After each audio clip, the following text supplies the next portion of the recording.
Agenda da Periferia.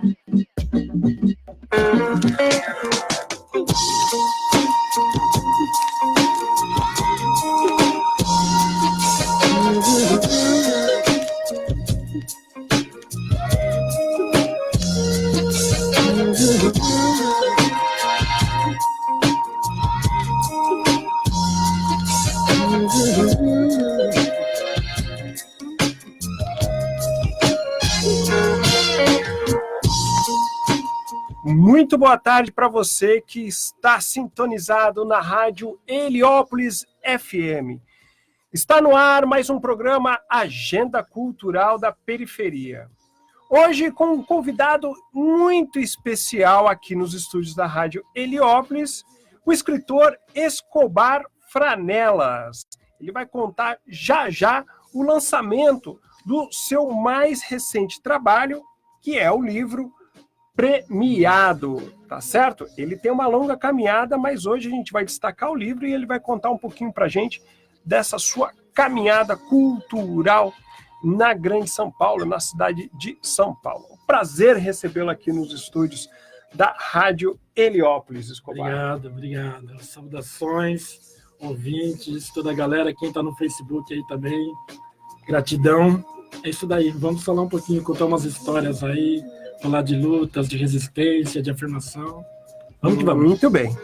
Eu sou o Rivo Lopes e vou ficar com você na sintonia até às 7 da noite. Então, se você tem dicas culturais espalhadas pelas periferias da cidade de São Paulo que fervem em atividades culturais, manda aqui pra gente lá no nosso link do Facebook, vai lá no meu perfil do Facebook, Ruivo Lopes, vai lá na chamada do programa nos comentários, cola lá a sua dica cultural, que eu, com muito prazer, veiculo aqui no programa de hoje, tá certo? Bom, começando pelo começo, Escobar, deixa eu ler aqui um pouquinho para que o nosso ouvinte saiba quem é o Escobar Franelas, autor de hard rock Core and Roll. Isso aqui é uma mistura já, né? Já é um amálgama de várias influências aí que a gente... Vários gêneros da música estão aqui, hein? Que é um livro de poesia lançado em 1998, portanto já mais de 20 anos, 21 anos. Muito bem. Depois teve Antes de Evanescer, romance de 2011, Itaquera, uma breve introdução, história e memória de 2014, Raicaus, feridas, fragmentos e fraturas poéticas, também poesia da edição Cartoneira, que são aquelas edições especiais, autorais, cada edição é uma edição totalmente nova, né? Muito bem.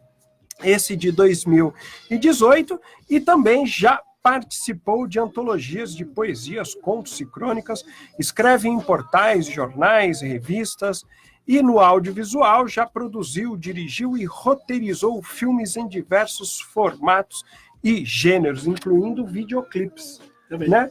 Escobar, vamos lá, como é que começa essa trajetória, então, no mundo das artes e da cultura? Cara...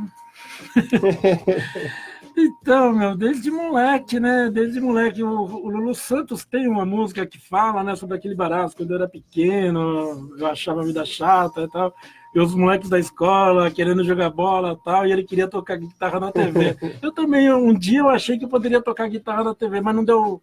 Logo eu percebi que não era a minha praia, né? Se bem que eu também curtia jogar meu futebol, aliás, jogo até hoje, mas... Aonde eu me achei foi no exercício das letras, né, meu? Desde moleque. Eu li muito na infância, né?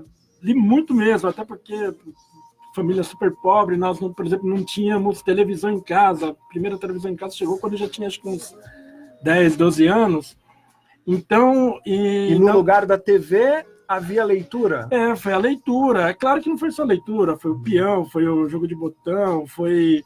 né, meu O biboquê. mundo da porta para fora, né? Exatamente. Ainda que minha mãe privasse muito os filhos, né, daquela coisa, mas aí a gente ficava trocando ideia com um amigo, tipo, um do lado de dentro do portão, outro do lado de fora, sabe, essas coisas. Relação de vizinhança. Exatamente. E aonde, particularmente, para que o nosso ouvinte possa situar também dessa sua trajetória do território, né? Isso começa aonde? Meu, se eu te contar uma coisa, você vai desacreditar, meu, mas eu moro no mesmo bairro que eu nasci, cara. Mesmo, isso é um privilégio, né? Porque daí você chega na rua e todo mundo já fala, ó, Escobar vem vindo aí. Exatamente. E é louco mesmo, porque é o seguinte, eu moro na linha divisória entre Itaquera e Goianésia, né? Certo. Zona Leste de São Paulo. Zona Leste, extremo lá, né? E quando eu era moleque, ali era Goianésia. Por quê? Porque tinha as colônias japonesas, né? Aquele cinturão verde de Itaquera, que eram chamadas colônias japonesas. Aquelas colônias era a zona fronteiriça, onde acabava Itaquera. E nós, no Jardim São Pedro, já estávamos atrás dessas colônias, né?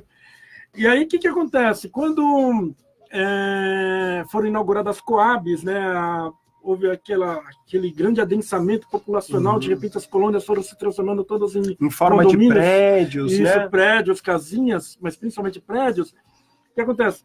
Quando isso aconteceu, naturalmente o distrito ali que nasceu, né, o José Bonifácio, a Coab 2 de Itaquera, ela cresceu de tal forma que ela começou a agregar as vilas vizinhas.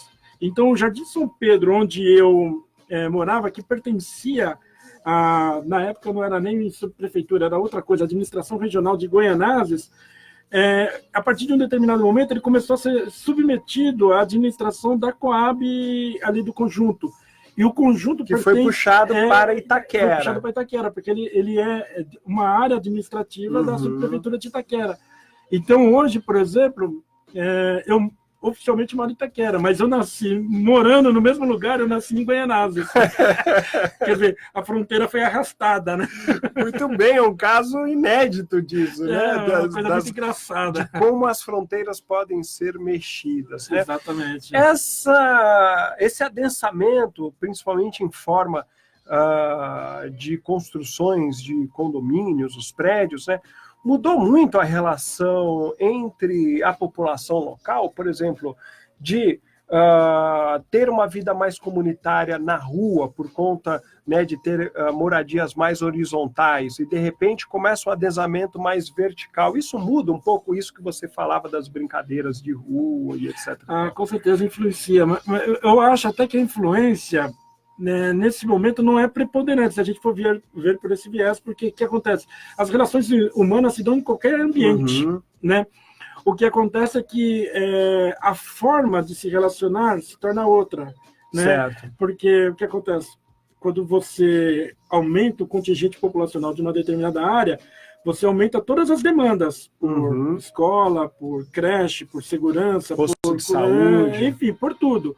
Ônibus, transporte. Exatamente. Né? Então, o que acontece? Se antigamente existia uma relação mais próxima com a vizinha de 3 ruas adiante, porque, afinal de contas, essa vizinha não deixava de ser vizinha, agora não, você tem uma macro-relação com pessoas, assim, portão com portão, né? Certo. Muito mais próximas. Então, as urgências são outras, né? E a forma de se relacionar acaba sendo outra, né?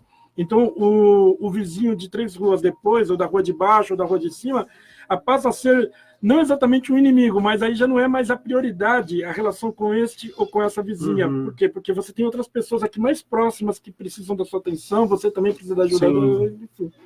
E é isso, meu. Mas, assim, no geral, as relações humanas na periferia são legais, bicho. Eu, particularmente, eu gosto. Ainda que... São legais por serem mais coletivas? São legais por serem mais coletivas, são legais porque são pautadas em necessidades mais comuns. Aliás, mais comuns talvez não seja nem a palavra correta, mas vamos imaginar que eu tenho as mesmas dificuldades. Comum, neste caso, é o compartilhamento das mesmas situações. Exatamente. Né? E ser de comum de comunidade. Olha, o que você vivencia daí, eu também vivencio daqui. Né? A gente pode até lidar com essas questões de formas diferentes, mas a gente vivencia as mesmas questões. Você né? quer um exemplo legal? Por exemplo, eu chegando aqui, né? Aí eu estou me aproximando, aí houve o nosso desencontro, a gente não se encontrou no lugar combinado, e aí eu tinha que chegar na rádio, que eu tinha preocupação Isso. com a questão do horário. Aí as pessoas me indicaram, eu fui, e aí é engraçado, porque na primeira pessoa que eu abordei, a pessoa já sabia quem era a rádio e quem era o Ruivo, né? Olha que coisa louca, lá na Lágrimas, né, meu? E aí, mas eu não vou saber te ensinar, porque tem a quebradinha aqui e ali. Faz o seguinte, quando você chegar no açougue tal lugar, você pergunta lá, que aí eles vão te informar. E, de fato, eu cheguei, pum, né? Você quebra aqui, quebra ali, né? Dá quebrada. Total, né? E que a gente entende esse linguajar, Sim. essa forma de se especificar, inclusive, as questões geográficas, né? Exatamente. Mas aí, ao mesmo tempo, quer dizer, e na hora que eu fui me dirigir à rádio, o cara ainda falou, se você tá de carro, deixa o carro aqui na avenida, porque lá vai ser ruim de chegar. E eu já tinha previsto isso, porque onde eu moro também tem as mesmas dificuldades. Sábado, todo mundo tira o carro para fora para lavar, para dar um trato, para ouvir um som, tudo mais. E aí eu fiquei pensando, se eu for entrar lá dentro, né, na quebrada, com o carro, bicho, vai ser muito mais sacrificante, muito mais demorado, arrumar lugar para estacionar, isso, aquilo, esperar a molecada que está empinando pipa, que está jogando bola, o cachorro que está tomando sol. Não, vamos fazer o seguinte, deixa o carro aí na avenida mesmo, eu vou andando, né, meu? E aí foi 5 minutinhos, já estava aqui na rádio. A mesma coisa, você chega lá na minha rua, é praticamente a mesma pergunta coisa. E as pessoas vão, olha, eu acho que é por ali, você vai ali e tal, e acaba chegando. Quer dizer, vai ali na Rua 2, sempre tem uma Rua 2. Não há um estranhamento, né? Não há um estranhamento, né, no próprio lugar. Agora, você contava, então, que dentro desse contexto, né, em Itaquera, que antes era Guaianazes, você então teve a felicidade de ter acesso à leitura, né? E isso foi muito importante, vamos dizer assim, até determinante para a sua vida a partir daí. Como é que começa isso em casa? Por exemplo, a minha mãe tinha uma preocupação muito grande com minha mãe, como todas as pessoas que vêm das mesmas origens nordestinas, minha mãe e meu pai tinham uma dificuldade de leitura, liam, mas uma certa dificuldade, né? E aí, só que ela tinha preocupação de que os filhos estudassem, não faltar comida e não faltar roupa, né? Essa era a fixação da minha mãe, né? Meu filho não passa fome, vai comer arroz, feijão e farinha, mas vai se alimentar. Vai se alimentar, né? E também não vai passar frio, né? Era outra neurose dela. Pois bem, e aí ela incentivava muito a gente no sentido de não faltar na escola, tal. E eu, por sorte, eu sou o filho do meio, somos 7 filhos. Na verdade, 7? Somos 7 irmãos? 7 irmãos. Por acaso são mãe e pai mineiros ou nada a ver? Não tem nenhuma relação direta. Não, baianos que se conheceram em São Paulo, bicho, numa igreja evangélica lá na Casa Verde. 7 filhos nascidos em São Paulo? Nascidos em São Paulo. Na verdade, minha mem teve 11, que era aquelas filhinhas indianas, né? Mas 4 não sobreviveram ao parto. Eu tive 4 irmãos, 3 irmãos e uma irmã que, na verdade, assim, todos os que faleceram no momento do parto, ou até antes. Né? Mas os que foram para casa estão vivos até hoje. E eu sou exatamente do meio, era isso que eu queria contar, que eu acho interessante, né, a minha grande sorte. E os meus irmãos mais velhos, quando eu estava lá com seus 9, 10 anos, os meus irmãos já estavam com 16, 18 anos, por aí, já estavam... um já estava entrando na faculdade, outro já estava no colegial, né, que era o colegial. E os meus irmãos, dedicados à leitura, né, tanto é que um se forma em jornalismo, outro é artista plástico e tal. E assim, os meus irmãos comprando livros, e esses livros lá em casa, né, apareceu lá em casa e eu comecei a ler. A gente estava falando de Camus. Camus, por exemplo, foi uma leitura que foi muito cedo na minha vida. Com 12, 13 anos eu li O Estrangeiro, né, e foi talvez a minha primeira epifania, né? Talvez não, com certeza. Foi aquela literatura de impacto. Exatamente, que impactou muito. Mas assim, não foi só... Né, eu li Stella Carr, Monteiro Lobato, todos aqueles autores e aquelas autoras que estavam ali no escopo da juventude, seja... Aí não é exatamente por influência dos irmãos, né, mas por conta da escola mesmo, né, que a gente sempre tem professores e professoras que fazem uma diferença que enorme, acabam né? incentivando. Né? Exatamente. É curioso, porque você já começa falando dessa trajetória, mesmo ainda que com os livros, nesse caso, influenciados pelas leituras escolares, né? Mas já um tanto juvenil, né? O que é muito comum, às vezes, é que as pessoas falam, olha, eu lia muito gibi porque era o que aparecia. Tal. Você teve essa trajetória também com as histórias em quadrinhos, e isso vira uma mistura na leitura, como forma mesmo de identificar aquela leitura mais informativa, aquela leitura mais de fôlego, aquela leitura mais ligeira? Então, eu lia tudo, bicho. Pra ser franco, sabe, porque era uma situação sine qua non, né, meu? Ou eu lia, por exemplo, imaginemos uma situação, uma casinha simples de 3 cômodos, né? Acho que eram 3 cômodos, não lembro mais. Mas, enfim, uma casa apertada para 9 pessoas, né? E o que acontece? Que não tinha televisão. Tinha um rádio que ficava ligado no Zebete, na Rádio Record AM. Muito bem. Né? Então era o dia inteiro. Era o Zebete, depois Gil Gomes, depois Barros de Alencar, depois Paulo Barbosa, Eli Correia, e vai, né? Todos os grandes nomes da rádio, que não tem jeito, gostemos ou não, fazem parte da nossa história. Né? E minha mãe, nesse sentido, era até meio imperativa, né? Excetuando esse horário em que os meus irmãos, por exemplo, estavam se arrumando para trabalhar, que ficava nas notícias, até para saber se o trânsito estava bom, se não tinha greve, essas coisas. Mas, assim, os meus irmãos saíam para trabalhar, né? O meu pai trabalhava à noite, então meu pai chegava, e quando chegava já ia dormir. Minha mãe ficava administrando o rádio. Então, o tempo todo ali, eu lembro que tinha aquele programa Roberto Carlos Especial na Rádio América, putz, era religioso, né, meu? Todo dia, meio-dia, nós ouvíamos Roberto Carlos assim, a data. Mas, assim, voltando a essa questão da literatura. Então, imaginemos um dia frio. Você não pode ir para fora porque tá frio, tá chovendo, tá garoando, sei lá. Aí você fica dentro de casa, meu, o que você vai fazer? Você vai ler, bicho. Era o meu acesso, era o que eu tinha para fazer ali em determinadas situações. E eu tinha prazer nisso. Ou pelo menos descobrir o prazer disso fazendo, né? Certo.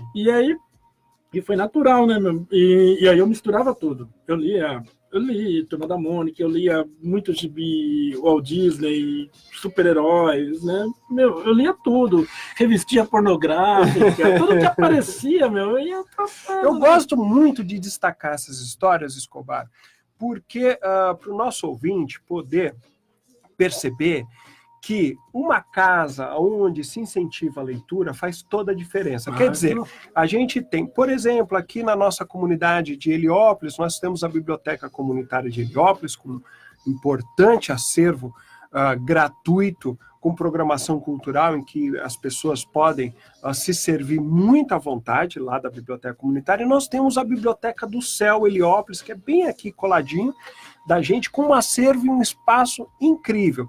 Embora tenha, fora da casa, esses espaços onde a gente pode recorrer para praticar a leitura, mas é sempre bom em casa também a gente ter boas histórias e bons exemplos, como essa que você está contando. Quer dizer, a leitura fazia parte do seu dia a dia ali, da própria casa, né? Era uma coisa muito natural, né? E assim, e minha mãe, curiosamente, ela era evangélica e ela impunha algumas condições, né, que nós tínhamos que ler a Bíblia e tudo mais, e eu gostava também de ler a Bíblia, né, meu? Tinha uns livros da Bíblia que eu achava soberbos, né, Eclesiastes, né, meu? Eu pirava, até hoje, né, meu? O livro de Eclesiastes, o Apocalipse, hoje eu não gosto, já não me interessa tanto, né? Até porque a leitura ampliou, né? Exatamente. Comparado, mas agora, quando você está lendo, você lê uma história daquela, aquilo é uma história tanto, não é? É incrível, as histórias são incríveis, né? Interfere na vida da gente. Mas, enfim, e foi natural. E aí, quando, né, lá na escola, também nós tínhamos lá uma sala de leitura, nós tínhamos... na verdade, os nomes, vamos dizer, norteadores da literatura infanto-juvenil que surgiram, série Vagalume, Monteiro Lobato, Stella Carr. Eu falo muito da Stella Carr. De ler. Exatamente. E eu falo muito da Stella Carr, bicho, porque a Stella Carr, hoje eu vejo o nome dela meio que secundado, mas ela foi muito importante. Tinha lá um livro, Enigma do Autódromo de Interlagos, uns livros assim, sabe, meio ficção científica, umas coisas assim, meu. Enfim, para gostar de ler, Vagalume, essas coisas todas foram muito importantes, porque aí me trouxeram de volta para a minha idade, porque eu estava lendo coisa muito pesada em casa. Eu estava lendo Bíblia, estava lendo Camus, estava lendo Carlos Drummond de Andrade, por exemplo, né? Tinha um livro do Carlos Drummond de Andrade que tinha lá em casa, que eu lia muito, mas eu li muito mesmo, que era A Rosa do Povo. A Rosa do Povo. Nossa, eu confesso que hoje eu tenho até uma certa relutância em ler, porque eu li tanto na infância, que era uma coisa assim, que me pegava, né? Eu achava... E isso te influenciou na escola? Teve, assim, impacto na sua vida de estudante? Teve, se a gente for pensar, se eu parar para pensar no seguinte, bicho, a pessoa que lê mais, naturalmente escreve melhor. Certo. Isso é fato. Não precisava ser um aluno melhor em língua portuguesa, então, porque era natural. Isso serve para o campo das artes, né? Se você pratica o instrumento que gosta, obviamente que a tendência é você melhorar nele, né? Se você pratica na pintura, né? Você melhora, mas tem que praticar. No caso da leitura, você melhora não só na sua formação de leitor, mas também a possibilidade de escrita, isso, né? E aí foi natural. Eu, por exemplo, as minhas redações faziam um certo sucesso entre as professoras e tal. E aí você também começa a ensaiar uns versinhos. Por exemplo, eu era tímido pra caramba, era bem gordinho, tal, isso aqui, rotundo mesmo, tal. E minha mãe vendia, tem uma época que minha mãe tinha uma banquinha de doce, né? Então a gente afanava doce da minha mãe, comia, nossa, enfim.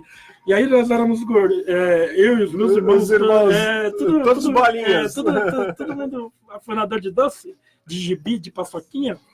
O que acontece, né, meu? E isso, vamos dizer assim, quando chegou aquela fase dos 13, 14 anos, começam os primeiros flertes, o corpo começa a dar alguns sinais, né?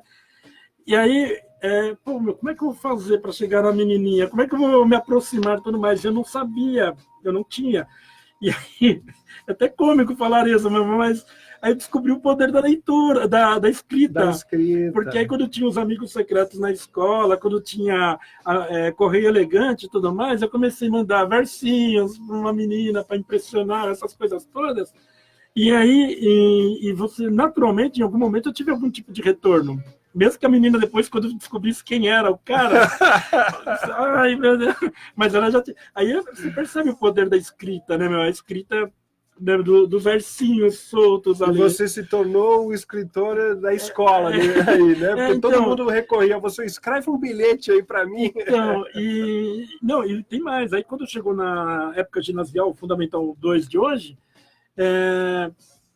tinha uma professora nossa, tem um grupo de professores muito interessantes, assim, muito importantes na minha formação, na formação de todo o grupo ao qual eu pertenci. E aí, em algum momento, foi criado, por exemplo, duas coisas que foram definidoras, assim, norteadoras da minha trajetória. Uhum. O jornalzinho que foi criado na escola, né? O jornalzinho, porque aí eu, logo de cara, já no primeiro número, quando uma professora determinada lá criou o jornalzinho e montou um grupo que era extra classe. Uma espécie de grêmio, ou um ensaio de grêmio? Não, já existiam os grêmios, mas assim, a professora criou era tipo fazia parte das atribuições das aulas de educação artística. Criar um jornalzinho porque alguém ia desenhar, alguém ia pintar, alguém ia fazer colagem. Então, e aí eu comecei a contribuir com textos, né? Muito bem. E foi muito legal. E essa mesma professora, na verdade não foi a mesma professora, mas o mesmo grupo de professores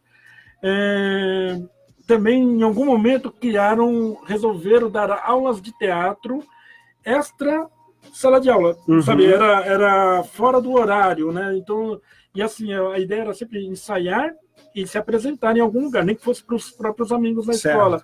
E isso, para mim, foi super importante, porque são duas coisas que trabalharam a minha timidez, sabe, in natura, e foi aonde eu comecei a perceber a importância, vamos dizer assim, por exemplo, do jogo metafórico, as palavras enquanto metáfora. E o corpo em cena, né? O corpo falante. Exatamente. Também, né? Por causa do teatro. E aí, no teatro, foi uma coisa assim, que me sugou, meu. Foi muito lindo, né, meu? A primeira vez que eu fiz uma peça, não tinha fala nenhuma, baseada numa música do Chico e do Milton, que será? Mas aí a gente fazia algumas cenas e tudo mais, e aí, quando a gente estava construindo as cenas, é que eu descobri o lance da metáfora, né, meu? Então, porque o verso está falando isso, mas você não dá para fazer isso, vamos dizer assim, isso não faz, mas você pode fazer assim, que, digamos, ilustra isso que o verso está dizendo. Aí, pô, mas isso é muito lindo, isso é muito legal, meu. Descoberta. É uma descoberta. Eu fui, nesse mesmo período, quando estava tocando muito Cálice, do Chico. A ditadura estava arrefecendo, né, aquele período ditatorial no Brasil, começo dos anos 80, e a música Cálice, vamos dizer assim, estava tocando muito nas rádios. E esse Cálice, baseado nas leituras que eu tinha feito da Bíblia, o tempo todo eu falei, isso é metáfora, meu, isso é metáfora, sabe aquela coisa, meu? Pô, porque ele não está falando uma coisa, ele está falando outra, ele está falando da violência. Mas ele está usando as palavras da Bíblia. Olha que louco, meu, o cara falar da violência policial, falar da violência do Estado. Eu não tinha essa compreensão exata, essa compreensão é mais recente. Mas para falar disso, o cara está usando um verso da Bíblia. Olha que coisa louca. Então dá para se fazer muita coisa com isso, meu.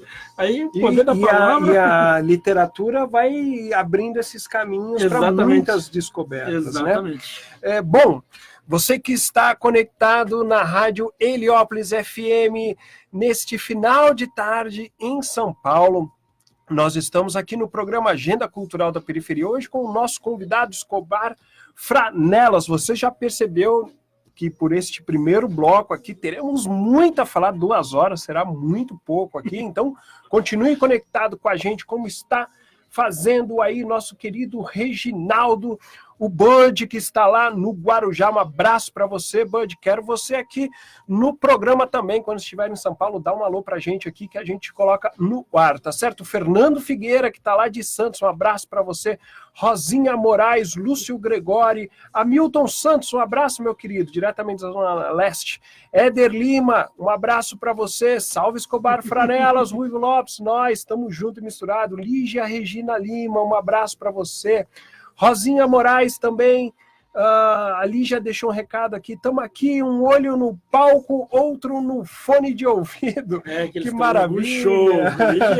Vocês estão aqui comigo. Beleza, já vamos tocar aqui, tá bom? Vai ser a primeira faixa que a gente vai tocar, Israel Neto, diretamente da Zona Norte. Um abraço para você, Mano Hel. Quando você quiser, o programa está à disposição para você aqui, tá bom?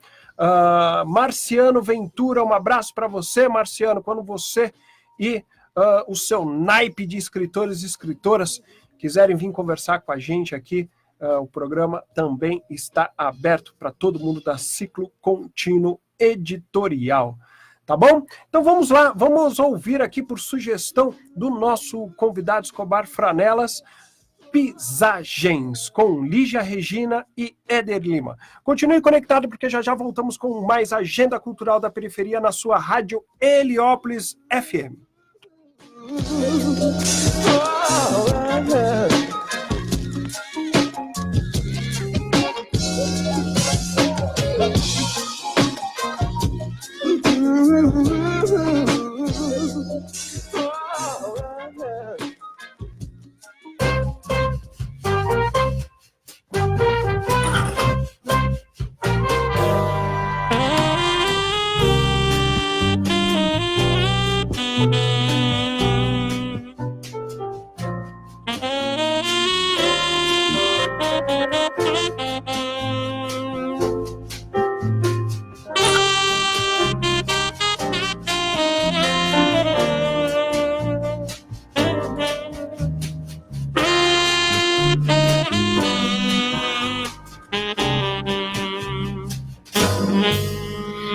Meu coração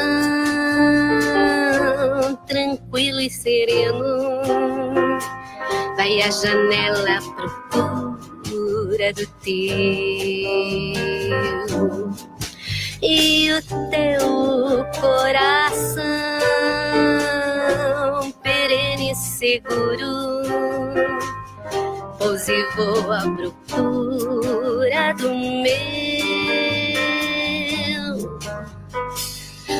meu coração tranquilo e sereno vai à janela à procura do teu. E o teu coração perene e seguro pouse e vou à procura do meu.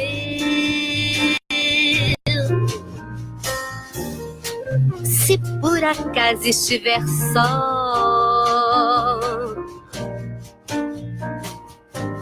leve os meus olhos pra passear. Se por acaso estiver só, leve o meu coração pra tomar sol. E os meus pés de tantas pisagens de certo conhecem os desfiladeiros, a bruta agonia de toda paisagem que vai que voa em torno dos olhos. Dos olhos.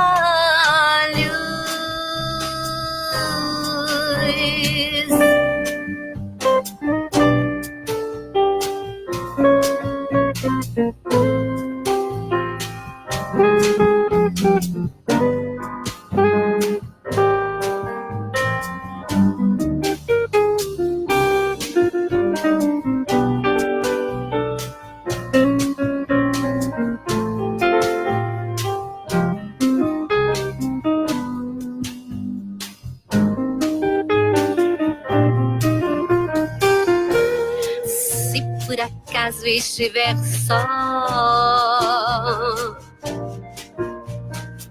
leve os meus olhos pra passear. Se por acaso estiver só, leve o meu coração pra tomar sol. E os meus pés de tantas pisagens de certo conhecem os desfiladeiros,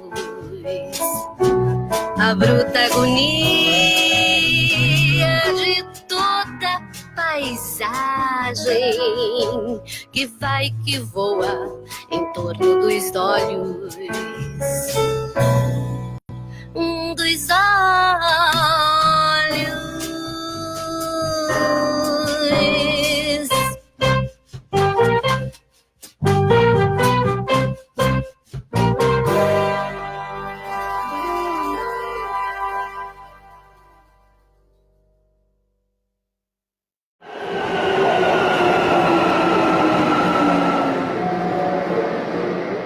Metrô tá cheio, o passageiro tá sozinho.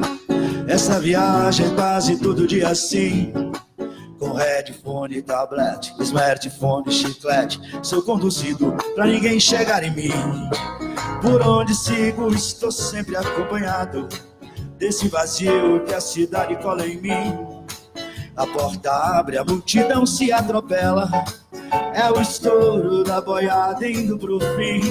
Na next station, a moça senta do meu lado, cabeça baixa sem tirar o dedo da tela. Procuro um sonho que não foi conectado e a solidão se reflete na janela. Fico sem ar, a pressão pode subir. Vou levantar, não posso mais ficar aqui. Me dê licença, moço, que eu vou descer no porto. Será que existe algum lugar pra ser feliz? Me dê licença, moço, que eu vou descer no porto. Será que existe algum lugar pra ser feliz? Acorda que o amor ficou doente, precisa de você urgentemente. A vida é uma arte, cada um é diferente. Não deixe de sentir que ainda é gente. Quero um abraço apertado, um beijo, um toque de mão, um predicado pra esquentar meu coração. Um abraço apertado, um beijo, um toque de mão, um predicado pra esquentar seu coração.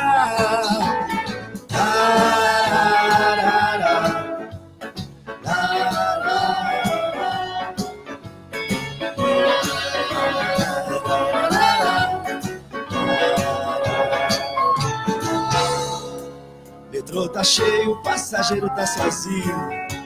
Essa viagem é quase todo dia assim. Com headphone, tablet, smartphone, chiclete, sou conduzido pra ninguém chegar em mim. Por onde sigo, estou sempre acompanhado desse vazio que a cidade cola em mim. A porta abre, a multidão se atropela. É o estouro da boiada indo pro fim. Na next station, moça senta do meu lado, cabeça baixa, sem tirar o dedo da tela. Procuro um sonho que não foi conectado, e a solidão se reflete na janela. Fico sem ar, a pressão pode subir. Vou levantar, não posso mais ficar aqui. Me dê licença, moço, eu vou descer no porto. Será que existe algum lugar pra ser feliz? Me dê licença, moço, eu vou descer no porto. Será que existe algum lugar pra ser feliz? Acorda que o amor ficou doente, precisa de você urgentemente. A vida é uma arte, cada um é diferente. Não deixe de sentir que ainda é gente. Quero um abraço apertado, um beijo, um toque de mão, um predicado pra esquentar meu coração. Dou um abraço apertado, um beijo, um toque de mão, um predicado pra esquentar seu coração.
Você está conectado na rádio Heliópolis FM.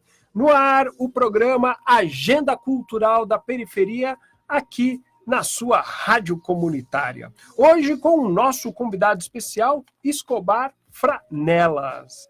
Nós ouvimos nosso querido Edivaldo Santana com a música Predicado. Edivaldo Santana, que é um patrimônio cultural da Zona Leste, né? Antes, nós ouvimos a Lígia e Éder com a música Pisagens. As duas músicas que nós ouvimos tiveram contribuições no videoclipe do Escobar Franelas. Escobar, como é que é também essa trajetória de escritor e também de cineasta? Então, o cinema entrou na minha vida de uma forma totalmente inusitada e entrou cedo na minha vida. O cinema não, eu gosto de falar o audiovisual. O audiovisual. Até porque quando a gente fala cinema, tem um glamour, tá, isso aqui, e na verdade não tem nada de glamouroso, muito pelo contrário. Né? Mas em 1988, final de 1988, eu era jovem ainda, tinha acho que 19, 20 anos, eu fui trabalhar numa empresa finalizadora de vídeo. Finalizadora, o VHS, em 1988, para quem não sabe, para quem não lembra, ou quem não sabe, o VHS estava chegando no Brasil. Em 88, falar em videocassete, a gente se reunia numa casa da rua inteira para assistir um filme. Exatamente, que você locava, né, na locadora e todo mundo cotizava, todo mundo dividia ali para uma casa que tinha. E tinha que devolver na segunda, se não pagava multa. Exatamente. E aí, o que acontece, né, meu? Eu fui trabalhar arrumei um emprego através de um amigo, numa produtora, para ser ajudante geral, né, meu? Mas aí, quando eu cheguei nessa produtora lá, que era finalizadora, que ela era a empresa que fazia a legendagem dos filmes em VHS e depois fazia as cópias que iam para as locadoras. Certo. O que acontece?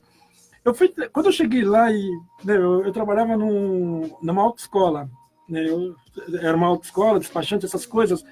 Aí, chego para trabalhar numa empresa que trabalha com filme, era uma das minhas paixões, cinema, né? Meu, pirei a cabeção. Falei, é nisso que eu quero trabalhar pro resto da minha vida, sabe? Pô, e era assim, o serviço maquinal, né? Mas eu falei, não, eu quero trabalhar nisso. Aí, e qual que era o seu papel exatamente lá? Eu comecei lá, eu era ajudante geral, eu ajudava a carregar a perua que era enchia assim, com as caixas de fita e distribuía. Que ia para a distribuidora e da distribuidora ia para as locadoras, né?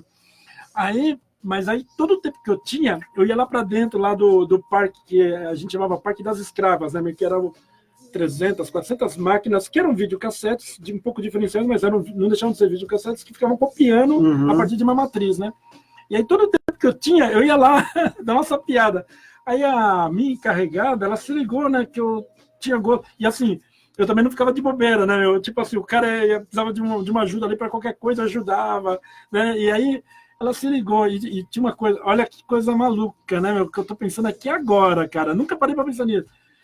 Uma das coisas que me fizeram que me chamou a atenção da menina na época foi o fato de que ela gostava que eu fazia os relatórios da perua, mas porque ela gostava da minha letra, da minha caligrafia, bicho, que tem a ver com a escrita lá atrás. E aí eu lembro que ela pegou e falou, pô, rapaz, um dia ela me chamou, né? Você gosta de ficar lá dentro, né? Eu já pensei, vou tomar uma bronca, né? Falou, ó, o fulano vai sair, era um cara que trabalhava à noite. E não sei quem vai trabalhar à noite no lugar dele, mas o cara não quer trabalhar à noite. Se eu te botar para treinar e você aprender a operar essas máquinas e tiver que trabalhar à noite, você trabalha? E aí, o que acontece? Eu tive que aprender rapidamente a operar aquele maquinário. O sistema de cópias, exatamente, né? Como posicionar, regular cor, regular áudio, essas coisas todas, fazer as cópias. E aí, eu fiquei, acho que uns 2, 3 meses, assim, aprendendo a mexer nas coisas, até que o que estava previsto acontecer, aí eu fui trabalhar à noite. E aí, na verdade, quero dizer com isso que nunca mais eu saí do mercado, né, do ramo.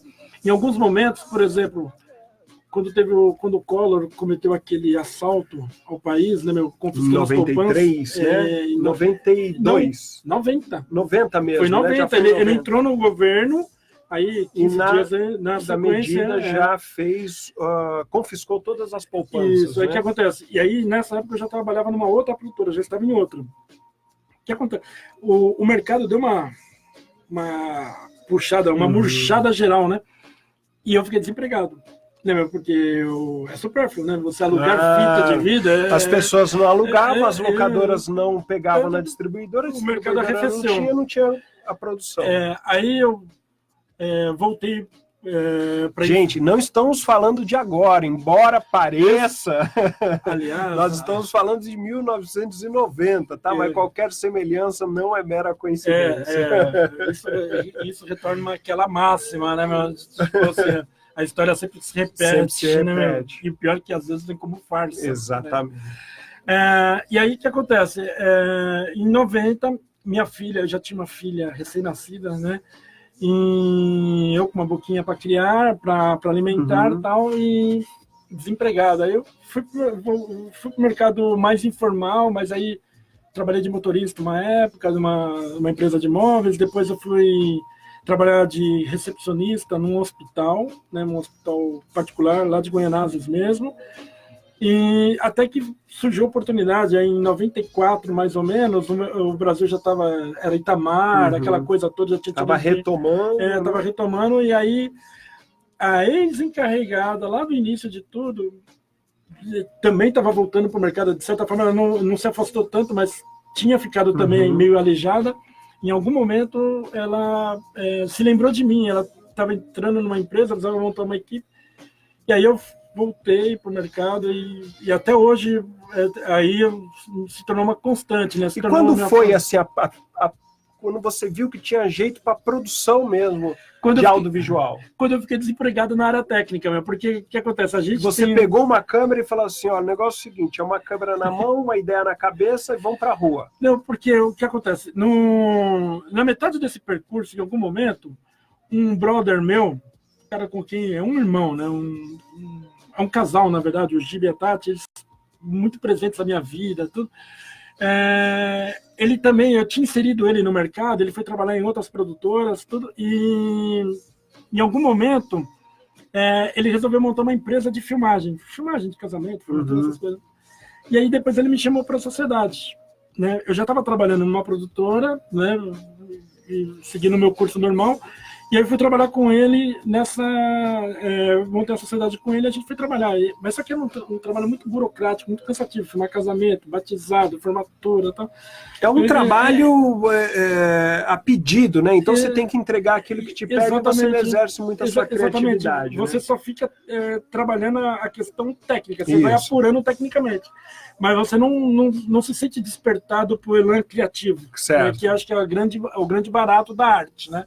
Você poder exercê-la em plenitude. E aí, mas em algum momento também cansou isso, e aí eu saí da sociedade. Até hoje eu sou brother, a gente tem uma brodagem assim, toda vez que eu preciso de uma ilha emprestada para editar um clipe, para fazer alguma coisa, a ilha está lá. Toda vez que ele precisa de um técnico para ajudar ele numa determinada filmagem mais complexa, sei lá, alguma coisa assim, ele sabe que conta com isso. Pode contar contigo. Exatamente. E ele foi parceiro meu.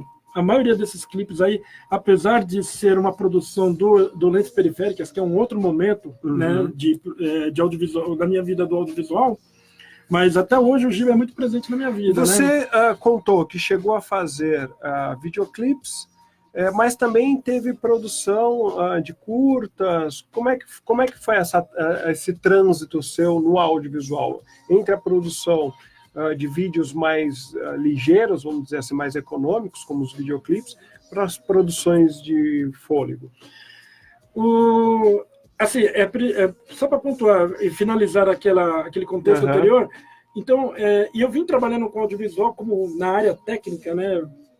Fui me especializando em edição, algumas coisas assim. A transição das tecnologias. Vim acompanhando ela. Dos tapes para os digital, né? E aí eu vim até 2011. E eu fiquei muito tempo trabalhando numa mesma produtora lá em Barueri, uma produtora que era top no mercado, chamada Videolar, tal, que era a empresa, você é muito conhecida. Nossa, quem alugava fitas cassetes não tem como não lembrar da etiqueta Videolar. Exatamente. E aí eu fiquei muito tempo nessa empresa, e aí o fato de ter ficado muito tempo numa mesma empresa, e no momento em que a profissão está passando por algumas transformações no seu viés tecnológico de forma muito objetiva, muito cristalina, isso mexeu na minha reinserção no mercado, porque quando eu saí da Videolar, eu saí assim, alijado desse conhecimento, dessa convivência com o que tinha de novo. Eu percebi que eu comecei a fazer testes em produtoras menores, mas que trabalhavam com tecnologias de ponta, e eu vi que eu estava ficando para trás. Eu sempre provava nos testes, tudo, né? E foi aí que, curiosamente, foi exatamente nesse momento que eu comecei a pensar em usar o meu conhecimento, já que o meu conhecimento técnico está superado, tem um conhecimento que não seria superado, que é o conhecimento das instâncias de produção de um produto audiovisual, né, o fato de ter aprendido a fazer roteiro, inclusive na prática, sem ter feito, convivendo com pessoas, né, que aprendendo fazendo. Né? E aí, quando eu percebi que estava ficando meio fora, tudo mais do mercado, Aí eu falei, não, eu vou ter que entrar de uma outra forma. Aí eu peguei e comecei a pensar, não, vou escrever roteiro e o óbvio, né? Vou escrever roteiro de clipe porque é menor, a produção é sempre mais barata, mais simples, e existe a possibilidade de ser remunerado, Certo. né? E aí eu comecei a produzir clipes para gente amiga, né? Comecei a fazer um, fiz outro, tal, aí começou a ter surgiu um burburinho em cima disso. Nesse inteirinho eu voltei a estudar, né? Fui fazer o curso de audiovisual na ETEC, que tem ali do lado da Globo, ali na Berrini, né? E aí, estudando lá, o curso, na verdade, não sei se é porque o curso estava em formatação, estava sendo criado naquele momento, eu achei muito fraco. Eu também trazia uma certa bagagem, né? Então, mas assim, teve um lance do networking, sabe aquela coisa? Da rede, claro. Os amigos, né? Tem pessoas que eu conheci ali que são super importantes na minha vida até hoje. Professores, teve 2 professores assim, fundamentais na minha formação em rever todos os meus processos, né? 2 professores assim, né? E um deles é muito jovem, muito moleque, mais novo que eu, que é o Rodrigo, lá do Ermelino, lá da Zona Leste, né? Mas enfim, e foi aí que eu comecei a fazer roteiro disso. E dentro da ETEC mesmo, a gente já começou a produzir umas coisas assim mais caudalosas, né? Certo. Então, a gente foi fazer um documentário, né? A gente acabou, a pedido da própria ETEC, a gente acabou produzindo um documentário sobre um trabalho de a ETEC de Itu. Tinha 2 meninas que tinham feito um trabalho muito interessante sobre as fazendas históricas de Itu, que estavam passando por um processo de transformação laboral. Elas deixaram de produzir o que seria natural de uma fazenda, leite, produtos agrícolas e tudo mais, e essas fazendas estavam sendo estão sendo utilizadas até hoje para turismo rural. Certo. Né? E aí 2 alunas da ETEC de turismo que tem lá em Itu fizeram um trabalho que foi recebeu alguns prêmios, aí alguma coisa falando dessa questão. E aí, para apresentar o mesmo trabalho para concorrer lá na França, precisava ser feito um produto audiovisual baseado nesse trabalho dessas 2 alunas. E aí eles pediram o quê? Para a ETEC, aqui de São Paulo, né, lá da Berrini, para fazer esse produto, né? Só que os professores, não, eu vou lá para Itu, não vai ter dinheiro, não vai ter nada, o que eu vou fazer? Aí eles tiveram a ideia de chamar a turma, e a minha turma estava em processo já de finalização de curso. E aí, por coincidência, a minha família, uma parte da minha família é de Itu. A minha avó morou em Itu durante muito tempo, então, a mãe da minha mãe. E aí, na hora, eu topei. A turma topou ir para Itu e eu convenci uma parte da turma da sala para a gente ir, porque, na verdade, não ia rolar dinheiro, mas ia ser uma experiência muito legal. E foi uma experiência muito gratificante. A gente circulou as principais fazendas de Itu que fazem esse tipo de turismo, né, rural. E entrevistamos, fizemos muitas imagens, produzimos um documentário, né, que ficou muito bacana, todo mundo gostou, e que preenchia os requisitos que as meninas precisavam para apresentar o trabalho delas lá na Europa. Né? E aí a gente, dentro desse processo, da ETEC em geral, não só desse filme, a gente foi descobrindo muitas afinidades inclusive ideológicas. Então, pessoas com quem você cria uma empatia que vai pular o muro da escola e vai continuar lá fora. E vocês continuaram produzindo mesmo depois do curso, por exemplo? Então, aí depois do curso, teve um momento de arrefecimento, mas logo em seguida surgiu a oportunidade de a gente produzir um documentário com uma turma lá do Lajeado, em Goianazes.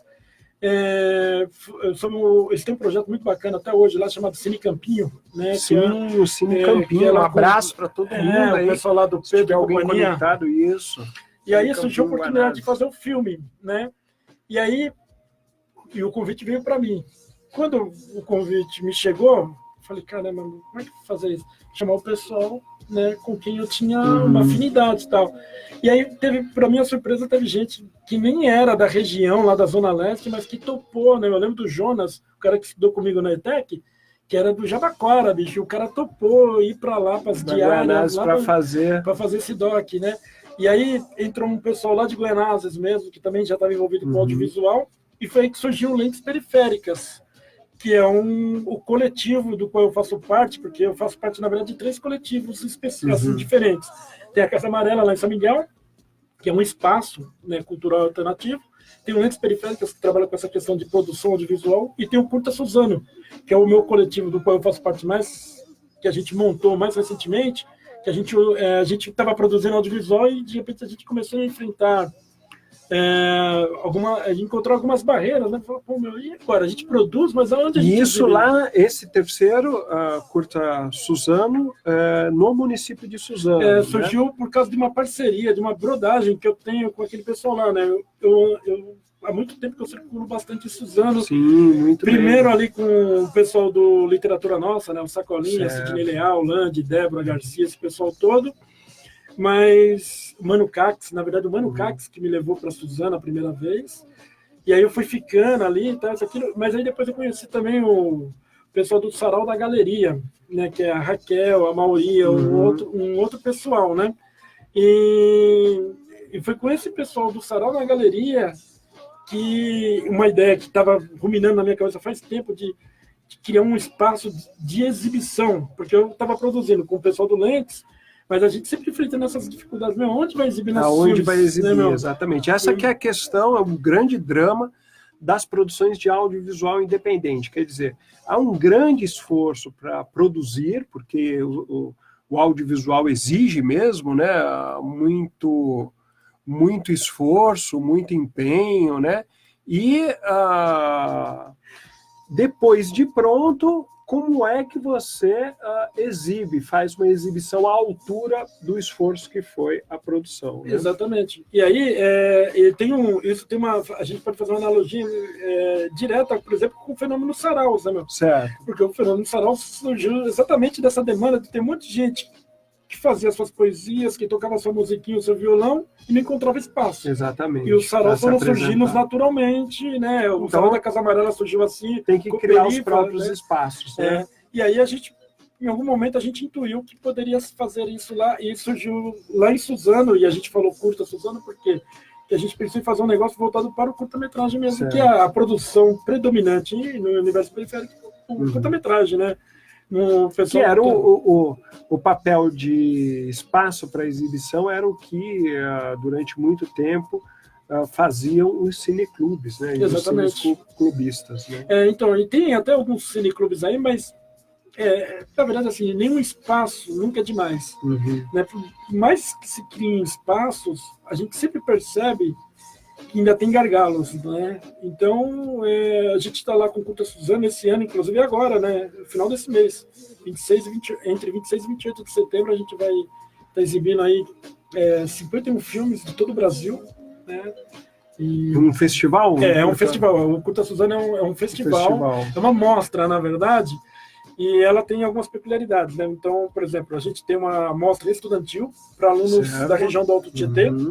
Então, alunos que produzem, então, e só que lá a gente não premia protagonistas, direção, nem nada, a gente premia filmes. Ok, a produção mesmo. A produção mesmo, porque a gente entende que eles estão em processo de formação ainda, os alunos e tal.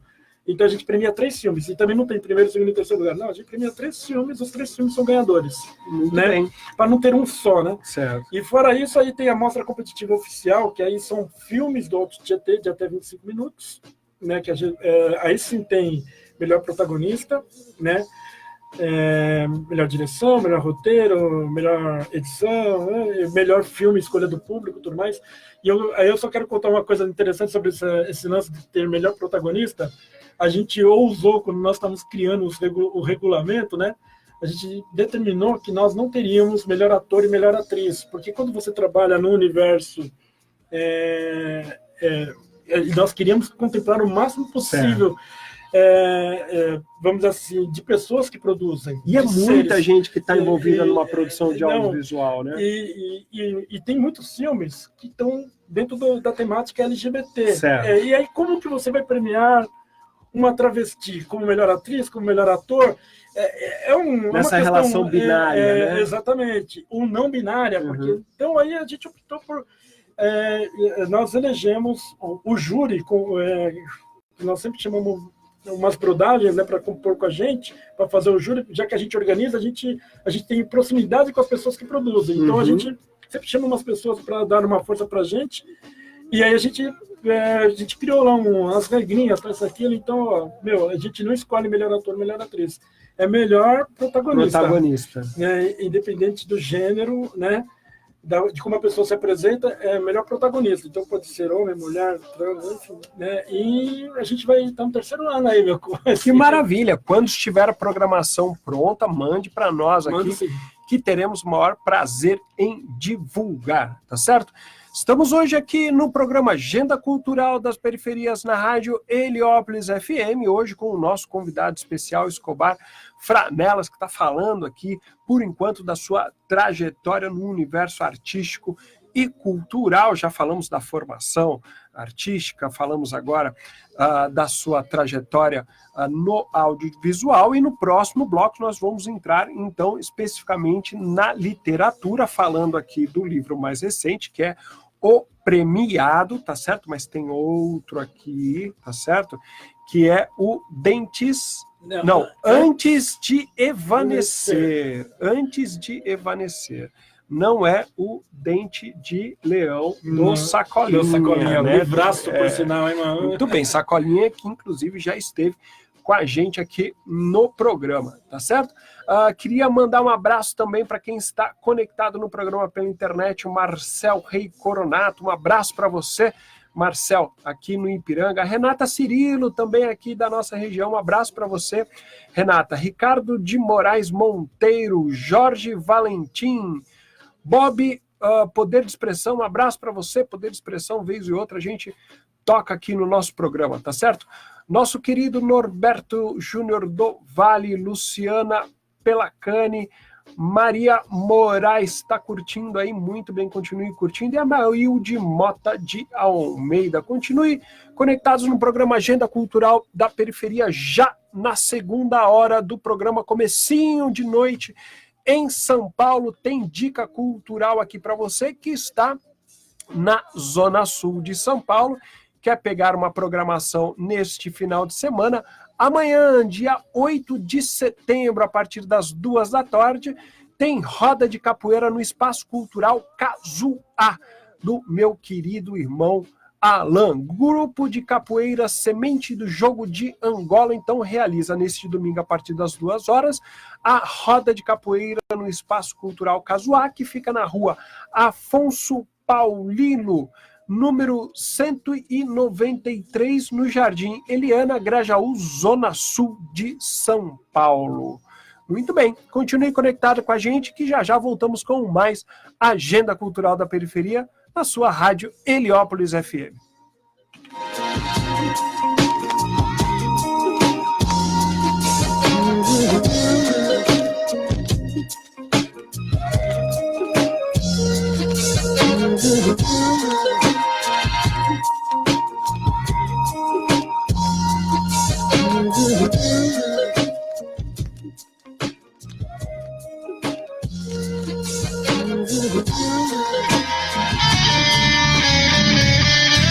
Nem tudo que brilha é estrela, nem tudo que é estrela constela.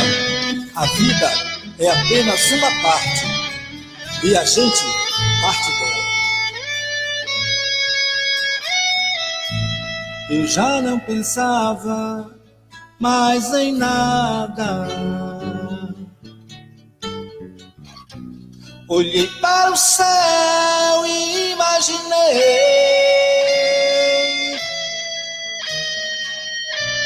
que a bordo do vento eu voava. E aí de repente eu pousei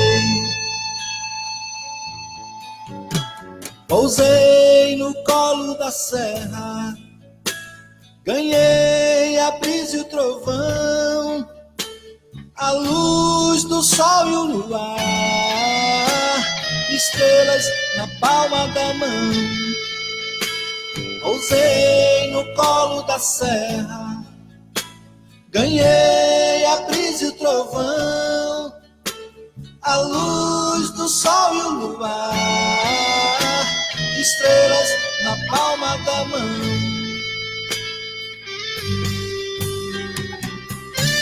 Que vaga dourada, que vale, que estrada, estrada que verde mata. Que canto bonito esse canto infinito de pássaros, rios, cascadas. Vento norte, vento sul, debaixo do céu azul. Tempo, sorte, desengano do chão americano.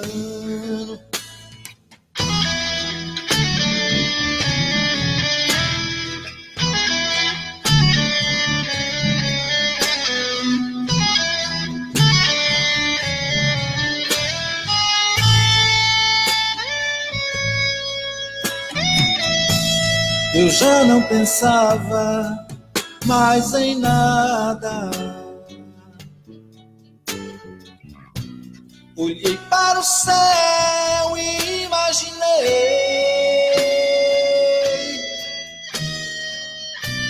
que a bordo do vento eu voava. Aí de repente eu pousei no colo da serra, ganhei a brisa e o trovão, a luz do sol e o luar, estrelas na palma da mão. Pousei no colo da serra, ganhei a brisa e o trovão, a luz do sol e o luar, estrelas na palma da mão. Pousei no colo da serra, ganhei a brisa e o trovão, a luz do sol e o luar, estrelas na palma da mão.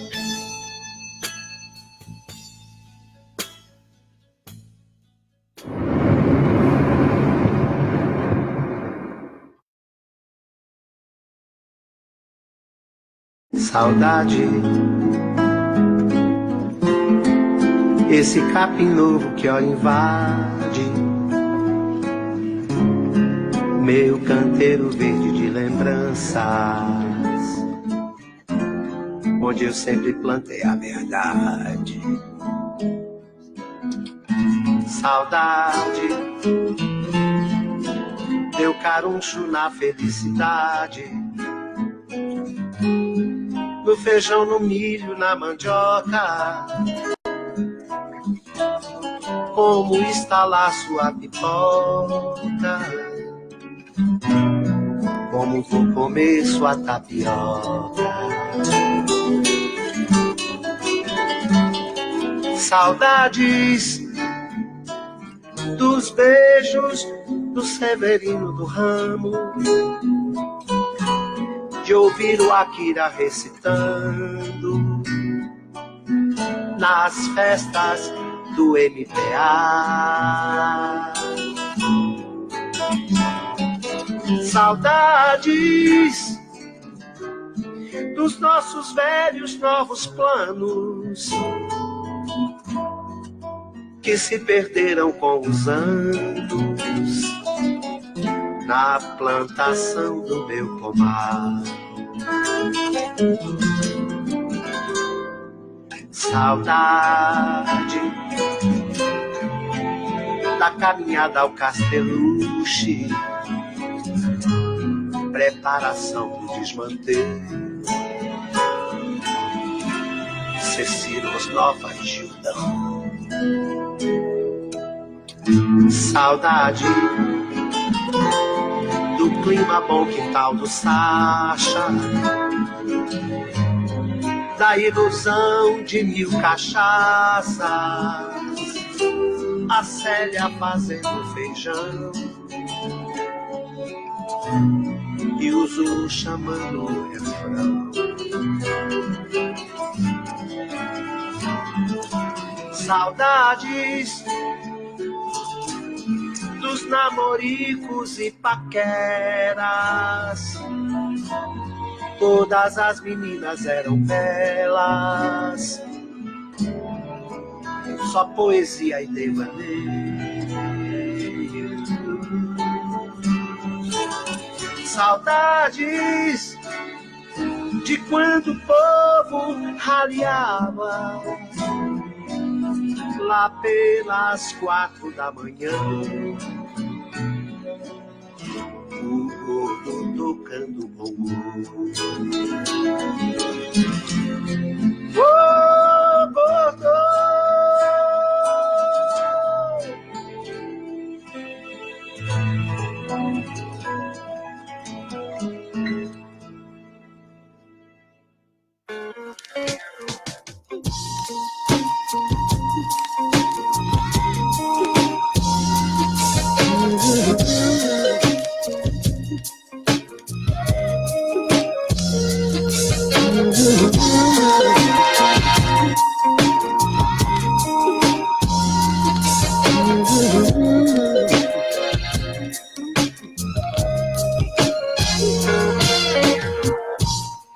Você está conectado no programa Agenda Cultural da Periferia na rádio Heliópolis FM. Já estamos na segunda hora do programa aqui na rádio, hoje com o nosso convidado especial, Escobar Franelas, que me contou histórias maravilhosas aqui enquanto tocava dois dos grandes músicos patrimônios culturais, junto com o Edivaldo Santana, lá de São Miguel Paulista, da Zona Leste de São Paulo, que foi o último que nós ouvimos, foi o Raberuan, com a música No Quintal do Sacha, e antes nós ouvimos o próprio Sacha Arcanjo, com Chão Americano. Escobar, você me contava aqui, em off, que os dois eram considerados o Lennon e McCartney de São Miguel Paulista, é isso?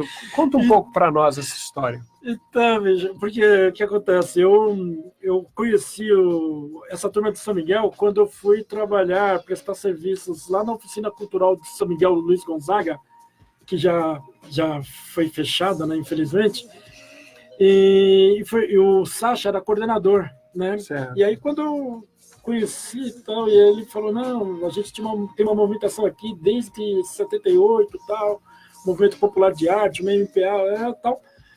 E aí eu tinha fragmentos na memória de algumas coisas do MPA, porque os caras, durante um período, na década de 80, eles tiveram um circo, né, onde eles realizavam vários shows, tudo, e eles recebiam artistas de fora, né, mas lá em São Miguel, em 85, os caras receberam Belchior, Almir Sater, Tete Espíndola, aquela mulher do Viola Minha Viola lá. Inesita Barroso. Inesita Barroso, gente. Ai, perdoe, ter esquecido o seu nome, gente. Não posso. Patrimônio da nossa música. Da nossa cultura. Então, e aí o que acontece? Os caras tiveram essa movimentação toda e, para mim, que sou morador lá de Itaquera, divisa com Goianazes, em algum momento, chegava fragmentos lá na minha vila de que em São Miguel tinha um circo que não era um circo de leão desdentado, de homem-bala, era um circo cultural. Exatamente, que tinha uma movimentação diferenciada, né? Pois bem, aí quando eu conheci o Sacha me contou essas histórias todas, e aí eu fui ficando, me aproximando, criando vínculos ali, aí conheci Sueli Kimura, né, a esposa do Akira, que era... eu conheci a Sueli antes porque a Sueli tinha um trabalho forte, um trabalho de arte e educação na área de dança, né? Depois é que eu conheci o Akira, o famoso Akira, e falei, vou pegar na mão desse japonês famoso. Um abraço pro Akira, se estiver conectado aí no programa, tá certo? E então, a Casa Amarela, que é um importante ponto de cultura lá em São Miguel Paulista, né? E aí, enfim, os caras, em algum momento eu pensei, eu estou produzindo audiovisual, conheço esses caras, são referências, muitos deles não gravaram nada, e alguns, infelizmente, já subiram para o outro plano, e não ficou quase nada registrado, tirando uma ou outra participação em coletânea, um ou outro comentário, né? E o Akira tem esse trabalho forte de ficar gravando as pessoas, né, de ficar registrando alguns trabalhos das pessoas que não gravaram ainda. E aí eu peguei e falei, vou fazer um doc sobre esse pessoal, né? Aí eu comecei a captar imagens, né? Entrevistei o Raberuan, né? Infelizmente outro que já partiu, o Edson, fui entrevistando o pessoal. E no meio das entrevistas, foi que a figura do Rabeiroan subiu, né? Porque eu não tinha ideia vamos dizer assim, eu não sabia que o cara era talentoso, eu convivi com o cara, né? Sabia que era talentoso, sabia que o cara era uma fortaleza, mas assim, eu só entendi melhor o fenômeno Rabeiroan e por consequência Sacha Arcanjo, né? Nas entrevistas, porque aí o pessoal começou a falar muito tal, não, o Sacha e Rabeiroan, eles faziam uma dupla, As pessoas sempre se referiam a eles. Exatamente, e sempre, sabe, de repente alguém falou, não, eles eram Lennon e McCartney de São Miguel. Caramba, meu, muita responsabilidade. Mas aí teve outro que falou, não, é o Erasmo e o Roberto de São Miguel. Eu falei, não, então, proporcionalmente, a gente entende que os caras são referências mesmo, né, meu? Erasmo e Roberto, Lennon e McCartney, eu falei, pô, né? E... É o Milton e Loborges e São Miguel. E São Miguel é um clube de esquina todo, né? Verdade, exatamente. E aí foi muito legal e, sabe, uma coisa maravilhosa conhecer esses caras, né, meu? E eles estão muito presentes na minha vida hoje, né? Não só na minha vida, mas, por exemplo, eu percebo a influência. Musicalmente, eu percebo muito do Rabeiroan na molecada nova. O Sacha, enquanto poeta, enquanto compositor, enquanto figura pública. E o Rabeiroan, sabe, nas coxias, lá atrás, né? Dando a melodia. Exatamente. Tem um outro cara em São Miguel, pouquíssimo falado, mas que é outro cara que eu acho engraçado. Os grandes músicos de São Miguel sempre citam ele, todo tal, né? Ô, Betinho, beijo no seu coração. O Beto Rio, cara, né? Ele sempre tá lá no Salão da Casa Amarela e tal, e assim, você olha pro cara, né, meu? Você vê o cara na maior simplicidade, sempre ali com o cigarrinho e dele. Você falou um tal, que é tipo aquele assim, meu, tem um tal de Beto aí que tá arrebentando na melodia. Não, e assim, os grandes músicos de São Miguel, né, meu? Os caras que inclusive estão em evidência, né, meu? Citam muito, o Rabeiroan foi importante no início de carreira, o Rabeiroan que deu as primeiras direções e tudo mais. E também citam muito o Beto Rio, né, meu? Betinho Rio, bicho, Betinho Rio foi que me ensinou a tocar violão. Aí eu fico pensando, pô, se esses gênios, né, meu, aprenderam com o Beto Rio, por que essa porcaria desse Beto Rio não... não estourou? Mas é porque ele tá sempre lá na dele, né? O Sacha também é outro cara que me dá raiva às vezes, meu. O Sacha era pra ter... Né, meu? Mas ele é um baiano legítimo. E às vezes a própria dinâmica de onde essa produção é feita, né? Por exemplo, talvez seja muito mais nesse espírito comunitário, muito mais de criar uma cena do que preocupado em estourar sozinho. Exatamente. Porque essa turma, quando a gente fala dela, é sempre uma turma que está junto, né? Exatamente. O pessoal que soma muito. São diferentes, mas são diferenças que se somam, sim, né?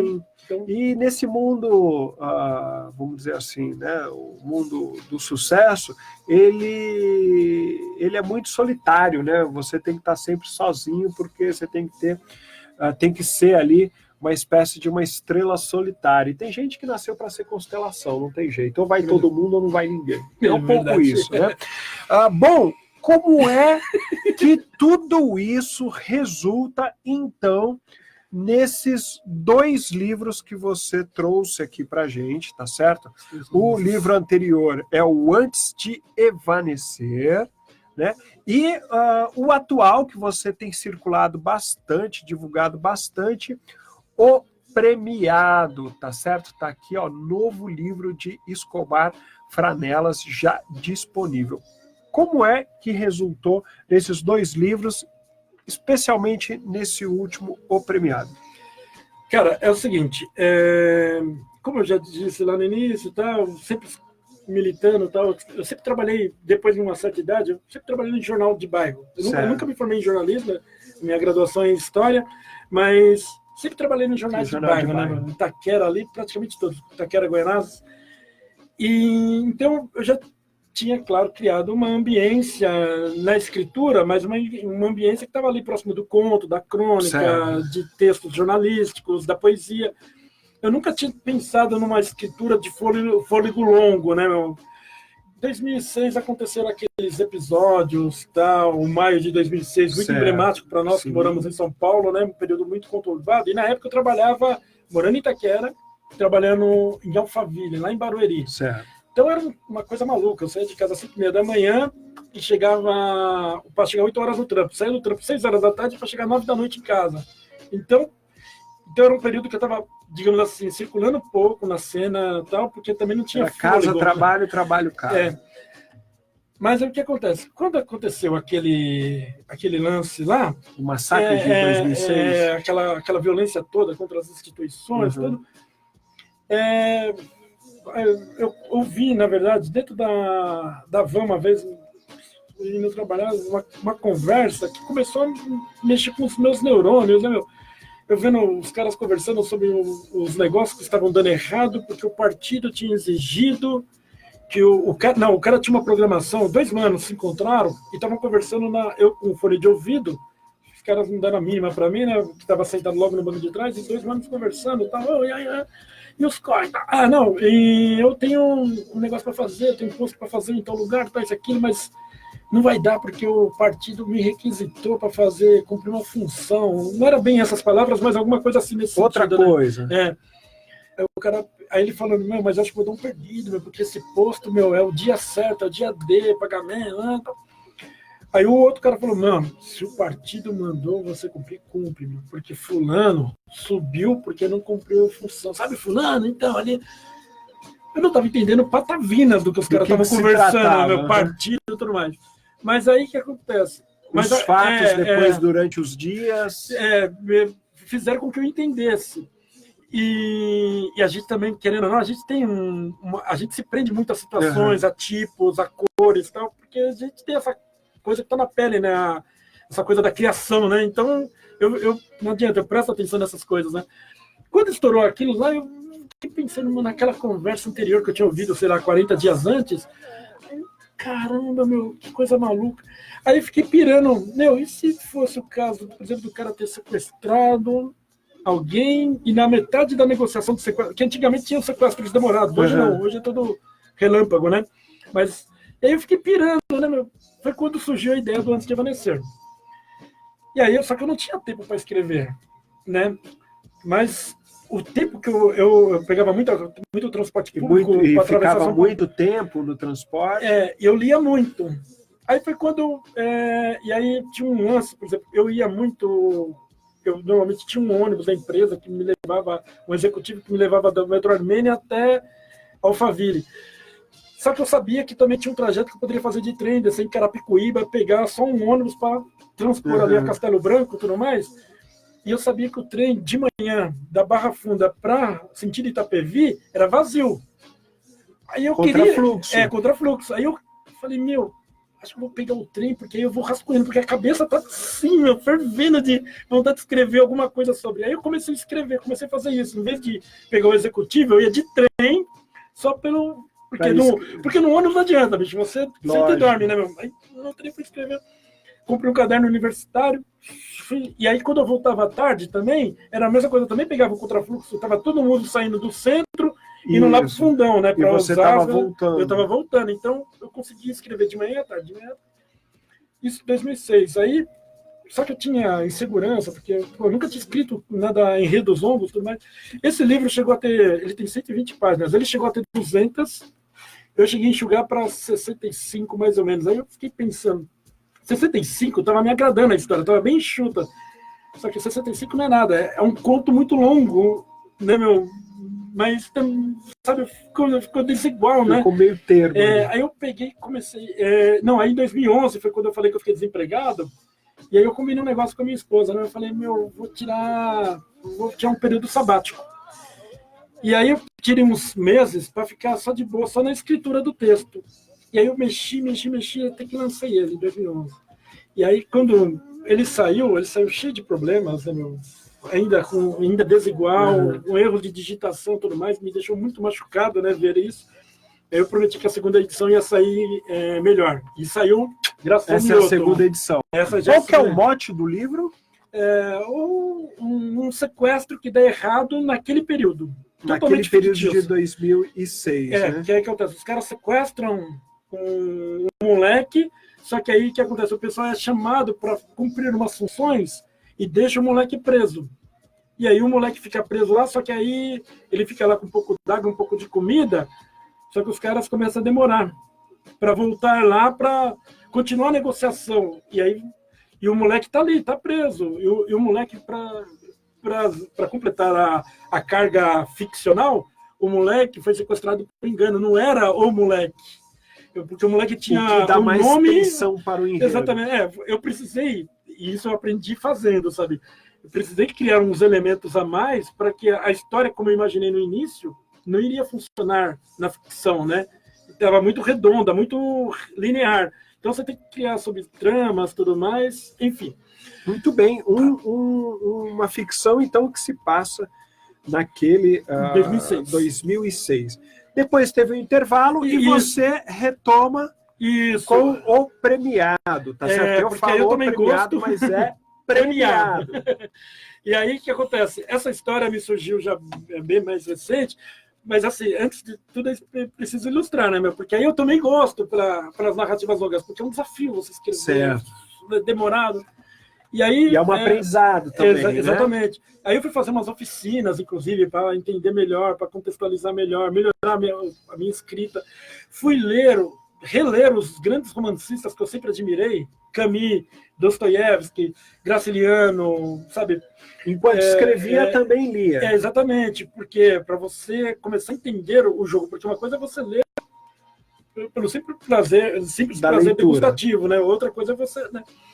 E aí, em 2016, de repente essa história me cai no colo de novo, assim, uma situação inusitada, na empresa onde eu trabalhava em Santo André.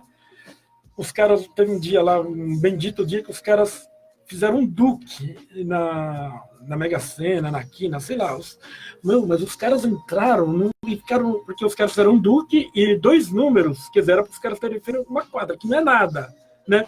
Mas o fato os caras terem feito lá no bolão deles um duque e ter raspado em 2 outros números, a segunda-feira os caras não trabalharam, bicho. Os caras, o café da manhã, os caras chegaram conversando sobre o assunto, tudo, e o café da manhã, sabe aquele café das 9 horas, quando o pessoal sai dos seus setores para ir lá tomar um café. Uma euforia e uma tensão ao mesmo tempo.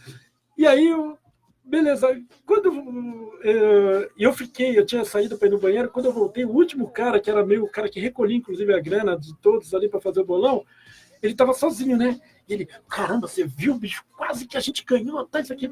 E aí eu, na maior simplicidade, eu tinha ido no banheiro, tinha tomado já o café, voltado, estava ali só para tomar uma água e voltar para o meu setor. Aí eu falei, bicho, e se você tivesse ganhado, o que você ia fazer? Aí ele, rapaz, eu não sei. Aí eu, pô, você joga... Quanto tempo você joga? Uns 30 anos, mais ou menos, tem aquilo.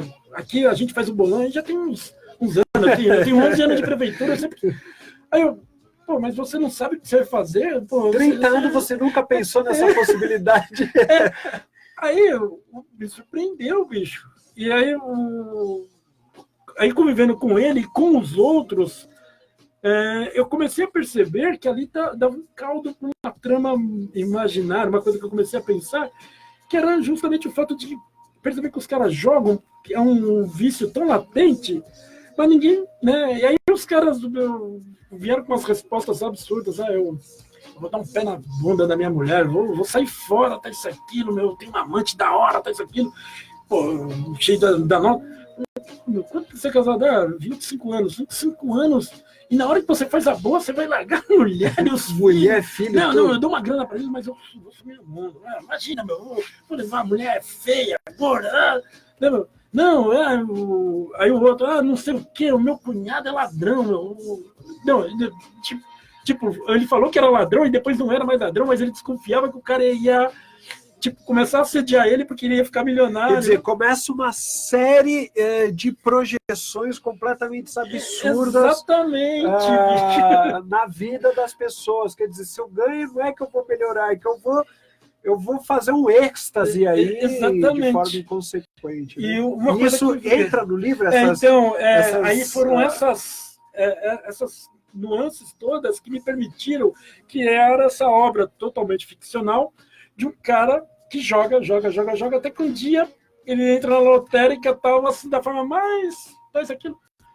Aí, de repente, quando ele olha, ele ganhou. Na verdade, ele já sabia que na cidade já tinha um comentário que o prêmio do fim de semana do domingo tinha saído na cidade que ele mora, né? E aí o cara pega, eu imaginei a cidade de Santo André mesmo, porque era o ambiente onde eu vivia na época, Certo. uma cidade mediana, tal. Aí, o que acontece? O cara ganha, ele entra na lotérica e tá todo mundo falando, pô, ganhou, tá isso aqui. E na lotérica, onde ele entra.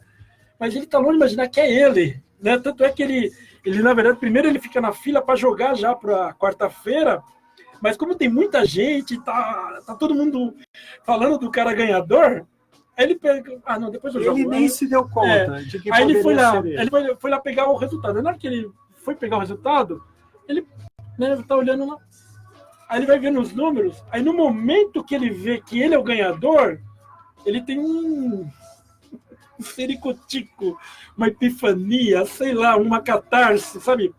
O cara entra numa confusão mental, assim, totalmente... Quase paranoica. Quase paranoica, exatamente.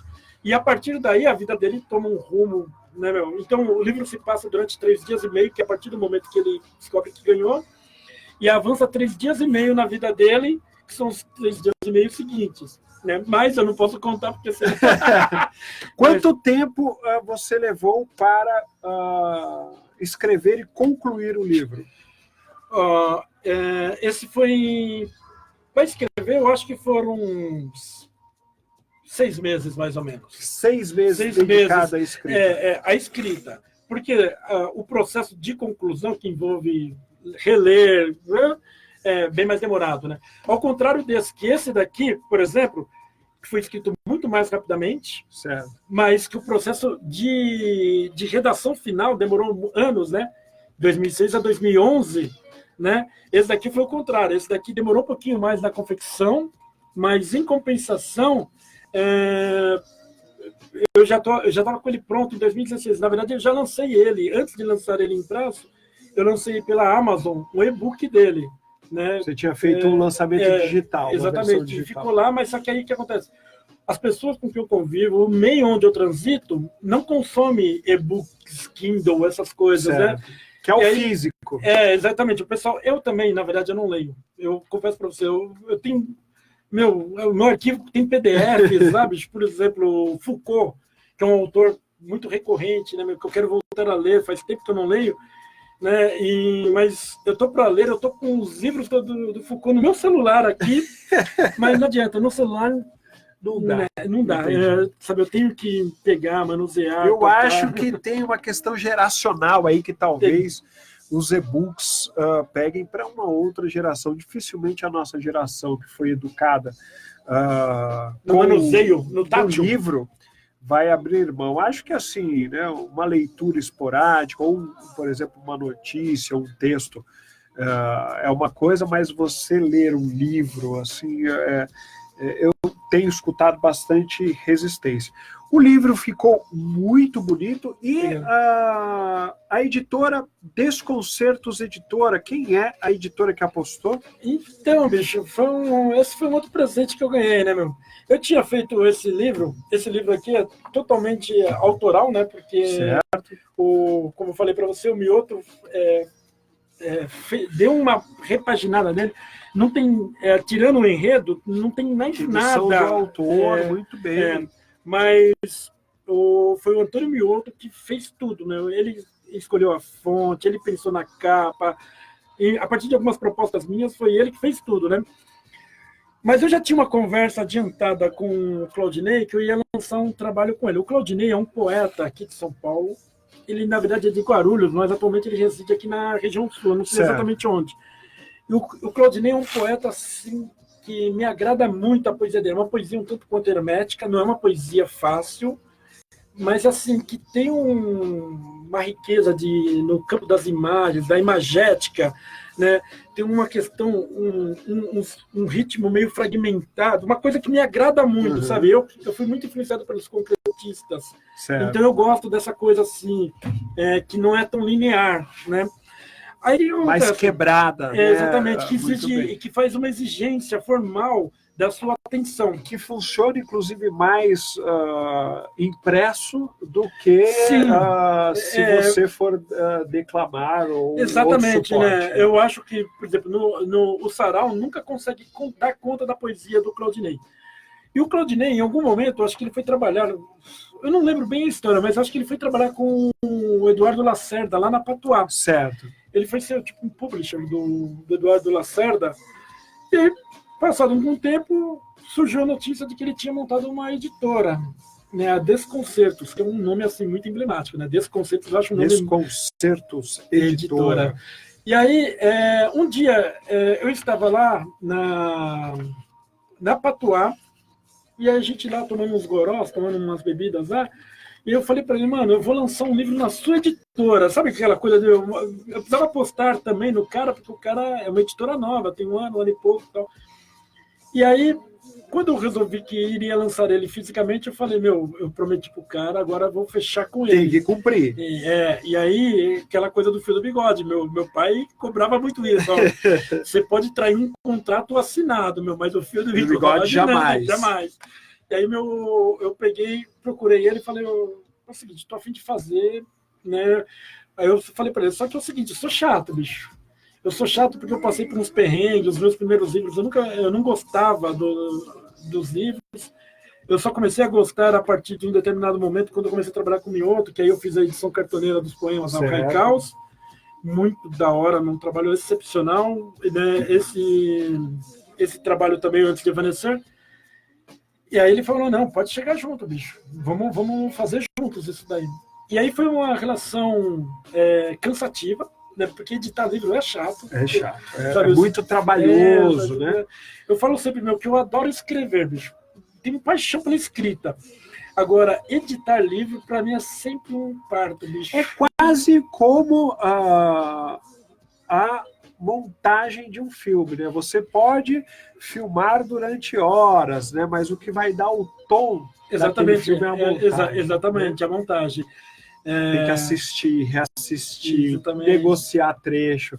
O diretor quer, no caso que é o escritor, né? Mas não pode faltar, mas é essencial o tempo, a velocidade, o enredo.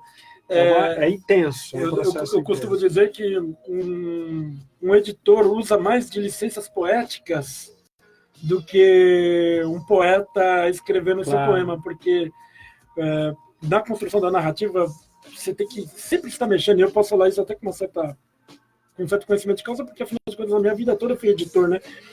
E o tempo todo você tem que estar mexendo, interferindo no roteiro, porque nunca você consegue traduzir. Um roteiro não traduz a realidade de uma ilha, né?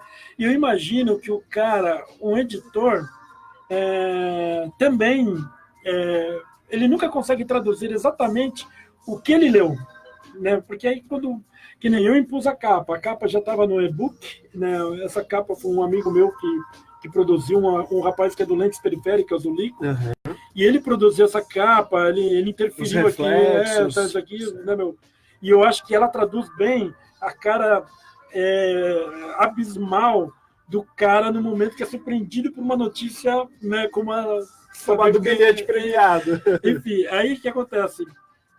Eu queria manter a capa, aí eu tinha pensado em algumas questões gráficas que eu queria, eu não queria, por exemplo, eu abri mão, o pessoal sempre me pediu muito fazer prefácios, essas coisas, e eu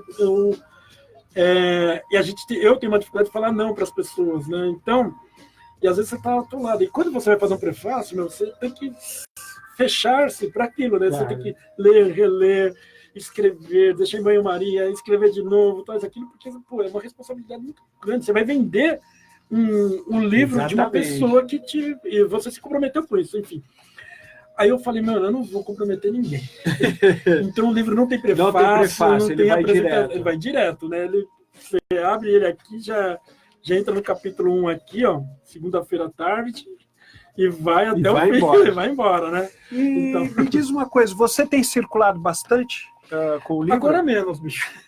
Porque assim, eu fiz uns 45, 60 dias legais, aí em seguida caiu aquele evento na Casa Amarela, agora em agosto, produzir o Barato sobre o Camus, que eu quis fazer, né, quando eu fui convidado... Quer dizer, você acabou tendo um intervalo por conta de outro compromisso. Eu meio que deixei de lado. Que era um compromisso e tanto também. O Camille era uma figura...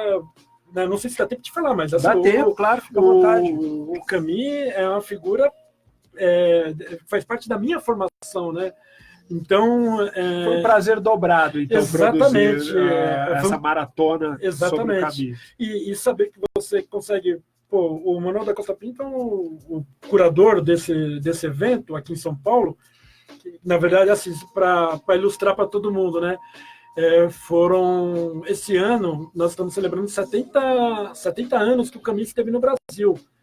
E aí a Association Camille, que é presidido lá na França pela filha dele, né, a Catherine, ela, em parceria com a Editora Record, quis fazer uma série de eventos aqui para celebrar esses 70 anos, né, uma efeméride, né? E aí eles chamaram para o Manuel da Costa Pinto para ser o curador do evento. Só que a filha do Camille, eu não diria que exigiu, mas ela queria muito que o evento fosse produzido nos moldes mais próximos da realidade do pai dela, né? Que era aquela coisa, tipo, vamos contemplar o ambiente suburbano, vamos falar com classes sociais diferentes, tal, porque a intenção do meu pai era que a obra dele, né, fosse lida e entendida nos diversos contextos, né? E ela permite... O Camille, só para o nosso ouvinte se situar, é um autor de grande importância da literatura universal, nascido no Marrocos, né? Argélia. Nascido na Argélia, ainda quando a Argélia era uma colônia francesa, e ele, além de um escritor incrível, participou da luta de independência da Argélia, sim, do colonialismo francês. Chegou a polemizar com o Sartre. Na época, o Sartre já era uma grande figura da literatura, mas que expandia a literatura, e, curiosamente, a literatura que se sobrepôs nas décadas seguintes exatamente foi a do Camille. Né? O Camille tem algumas coisas assim, muito interessantes, né? A gente falar dele, por exemplo, até bem pouco tempo atrás falava-se que ele tinha sido o mais jovem ganhador do prêmio Nobel, né? Mas na verdade já sabe-se que não, que o Rudyard Kipling, né, que é o inglês que ganhou em 1908 e que foi Mowgli, o Menino Lobo. Eu não lembro bem o Kipling, porque na verdade ele não está no meu escopo de leituras. Eu até li, mas não lembro bem quais os livros dele. Sabe-se agora que ele foi o mais jovem ganhador do Nobel, mas o Camille, de qualquer forma, ganhou muito jovem. Ele ganhou com 47 anos. E isso deu uma visibilidade enorme para ele. Deu uma visibilidade. E morreu muito jovem. Morreu também num acidente na França. E assim, num acidente assim, muito inusitado, porque quando houve o acidente, aí encontraram no bolso dele, ele foi a única pessoa que morreu no local do acidente. Estava o editor dele, né, o Gallimard, acho que a esposa, eu sei que tinha duas mulheres no carro e o Camille. E o Gallimard veio morrer alguns dias depois do acidente, em decorrência do acidente, as mulheres não. Mas o Camille morreu no momento do acidente. E aí, no bolso dele foi encontrado a passagem de trem que era da cidade onde ele morava para Paris. Então, que se supõe-se? Que ele iria de trem, né, naquele dia mesmo ele iria de trem. Por algum motivo, ele pegou carona com o editor dele, e aí aconteceu esse acidente. Né? E é um acidente muito inusitado, muito inusitado no sentido de que era uma via reta, né? Não era uma curva, e de repente o carro perde a direção, provavelmente estourou um pneu, né? Perde a direção e aí bate numa árvore, e o Camille morreu morte instantânea, né? No local, né? No local. Lamentavelmente aos 57 anos, eu acho. Já tinha escrito clássicos da literatura. Estrangeiro, A Peste, A Queda, né? O Mito de Sísifo. Fora o teatro, Calígula. Exatamente, Os Justos, né? Calígula, Os Justos. Um autor que foi uma coincidência incrível também, porque é um autor que eu admiro desde muito cedo, tá certo? Escobar, estamos chegando ao final do programa. Queria saber se você tem alguma agenda como premiado ou outra agenda que você gostaria de destacar no programa de hoje. Bem, se você me permite, eu queria falar, amanhã tem na Casa Amarela, nós temos o nosso sarau, certo? Né? Amanhã o nosso 79º sarau da Casa Amarela, lá na Julião Pereira Machado, número 7, Parque Sônia, São Miguel, bem próximo do centro de São Miguel, do lado da Sabesp, né? A referência é sempre a Sabesp. Ok. Facinho chegar, né? E amanhã tem uma coisa legal, além dos convidados, que eu vou confessar aqui, uma falta de educação, mas eu não vou lembrar quem são todas as pessoas. Eu lembro alguns, mas só que aí é chato você citar uns e outros não. Mas uma peculiaridade, que amanhã a gente abre uma exposição na Casa Amarela com a Tina Curtis.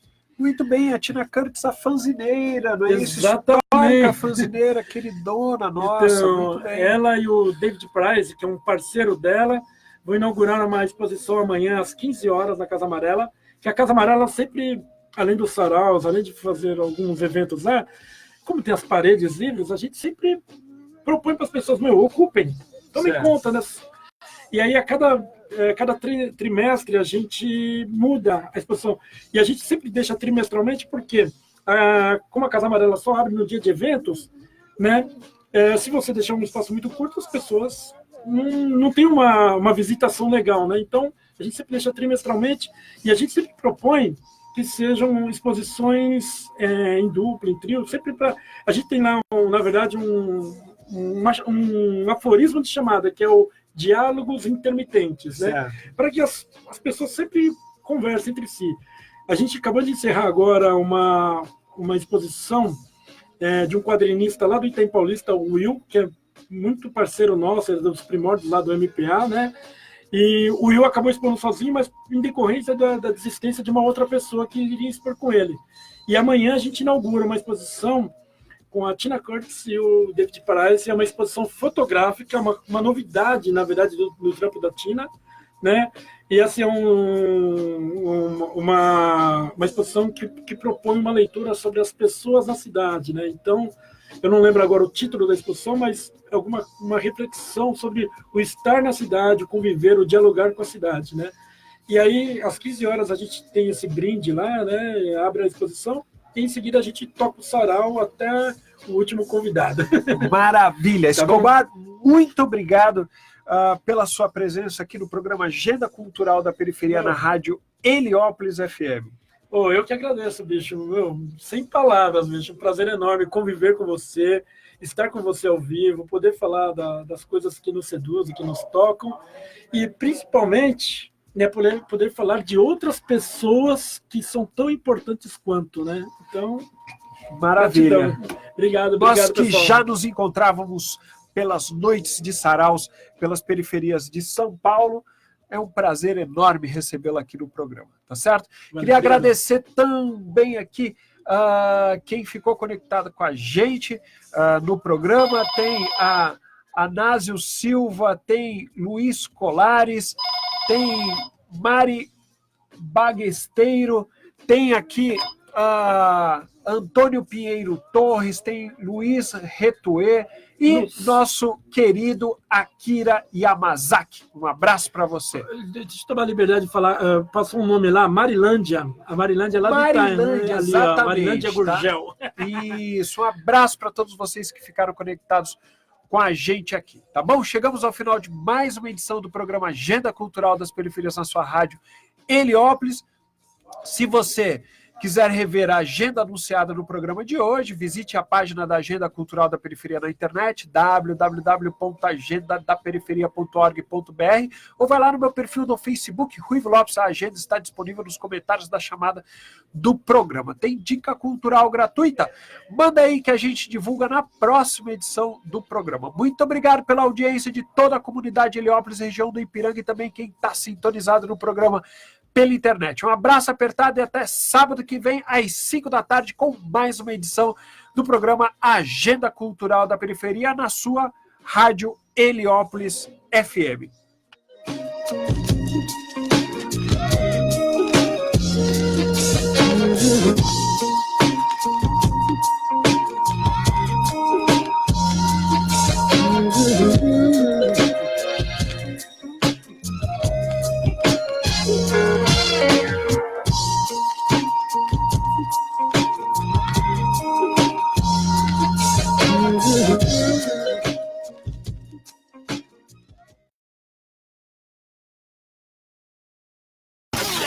Ei, não tire da sintonia. Já já estamos de volta com muito mais música.